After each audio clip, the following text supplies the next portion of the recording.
Ladies and gentlemen, despite the fact that there has been no shortage of bad news when it comes to graphics cards, it does seem that things are starting to improve, believe it or not. The RTX 5060 Ti is actually going to have some very palatable pricing, allegedly significantly cheaper than that of the 4060 Ti. So we'll talk about that in just a moment, then we'll shift to the tariff situation that's happening in the United States, because it seems that things may not be as bad as initially thought. So come with me, friends, as we begin our journey with the rumours for the 5060 Ti. So the prices here are going to be $430 US. I'm going to round up to the nearest dollar here for the 16GB model and $380 US for the 8GB model. This is according to a rumour that's swirling around courtesy of board channels. Now, they've typically had a reasonable track record, but obviously things A can be wrong, B things can change, and well, who the heck knows. But this is allegedly now the final pricing because Nvidia has notified AICs. Now, it's worth noting that these are the cheapest level cards, so obviously you will start seeing some cards that are going to be premium models, they're going to be more expensive, but when it comes to the basic cards, and allegedly the rumours are that Nvidia are going to be very certain that AIBs are going to offer a decent number of those cards available, though of course, as always, we'll see about that. It's going to be actually significantly cheaper anyway than the 4060 Ti. So the 4060 Ti also had two configurations, 16 and 8GB, with 499 and 399 respectively. We'll mosey on briefly to some specification comparisons of the 4060 Ti and the 5060 Ti, and also how this is going to lie in, you know, kind of a broader ecosystem of RTX 40 versus 50, and this is courtesy of 3D Center. So I'll take a couple of different comparisons here. Let's first of all look at the 4070 to 5070. Now notice the SM count is 46 to 48. So it's a pretty small uplift, right? But you will notice that in terms of raster engines and ROPs, there are some big changes. The biggest, of course, is the ROP count goes from 64 to 80. And this means that while in the amount of compute performance, quote unquote, because the shader count is not massively higher, the big improvement to the ROP count has meant that the 4K performance on average sees a significant uptick. And I have to say the 5070 is actually pleasantly surprising. It's a pretty nice card.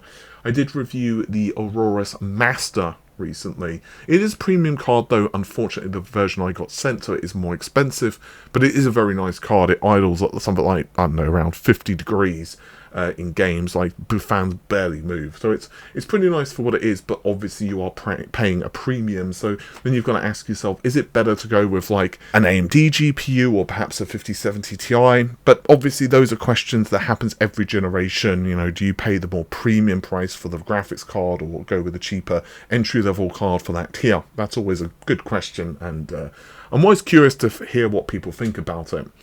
Now, let's also compare this to another example, and that is the 4080 and the 5080. So, this is the 4080 Super, by the way.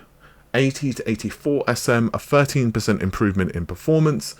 The raster engines and ROPs, we're looking at the same, however. So here, it's only a 13% improvement. Now, I did review the Asus Astral ROG 5080, and it's a very nice card. You can check out the review on the channel. I'll be reviewing the 5090 soonish as well. That's why this video is not on camera, because I'm doing a bunch of photography at the moment, so everything is everywhere. So apologies for that. But now let's go back to the 4060 Ti versus the 5060 Ti. Notice that yes, the SM count increases in a similar manner to the 4070 to 5070, so just a couple of extra SM.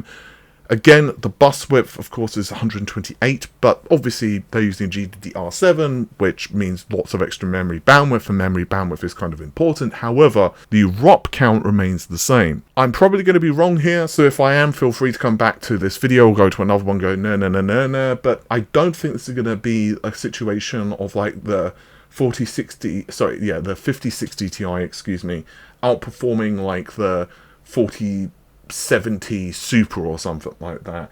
Instead, most likely this is going to be like around 4070-ish. However, that is to say that you've also got things like MFG and lots of other cool things. I think this card is going to do really well for itself at 1080p high refresh rate, 1440p. I don't necessarily think the 8GB variant is going to be particularly of interest to many people.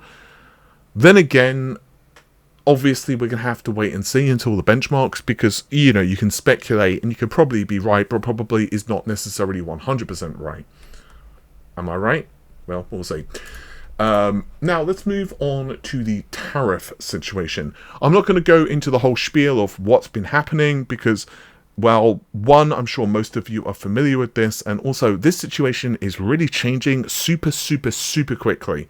So a couple of hours after you watch this video, it's very possible that this stuff has changed, but I want to give credit to PC Mag. I'll leave a link to this in the video description, and give a thanks to like the 3 or 4 people who messaged me about this.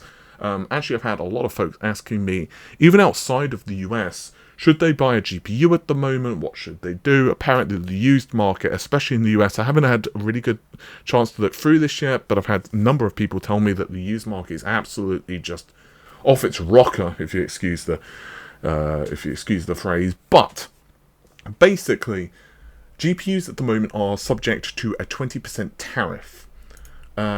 So obviously that's not great, but this is because of an aluminum-focused tariff. So this basically means that you've got a tariff that's already in place, but according to the PCMag website anyway, it seems that there is an exemption to the higher tariff rate. So basically, theoretically, the GPU situation may actually end up evening out a little bit, because it does seem like the RTX 50 shortages are starting to improve as well, and there was a lot of price gouging.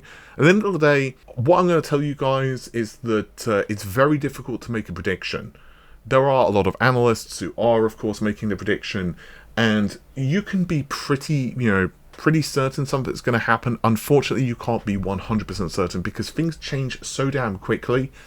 So it's going to be very interesting to see what happens, and also to see whether any of the US allocation starts moving to other areas. Anecdotally, it does seem that the improvements to GB202 supply is improving significantly.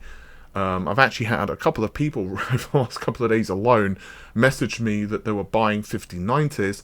Even 5090s on Amazon yesterday. I was looking at Amazon UK, and there were actually 5090s that were available, and not at ridiculous prices. Around £2,500, which I'm not saying it's cheap, but just a while back I saw a 5090 available, and I think it was like a basic card. It was like something like £3,500. So obviously it's too early to predict how well this is going to change over the next, or how this is going to change over the next while. But perhaps things are not going to be as doom as gloom.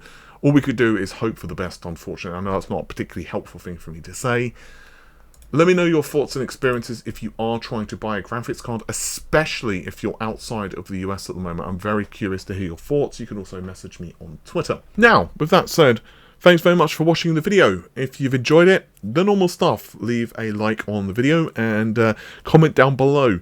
Like I said, apologies for not being on camera. Things have just been a little bit manic because I'm working on a couple of reviews at the moment, but normal service shall hopefully resume tomorrow.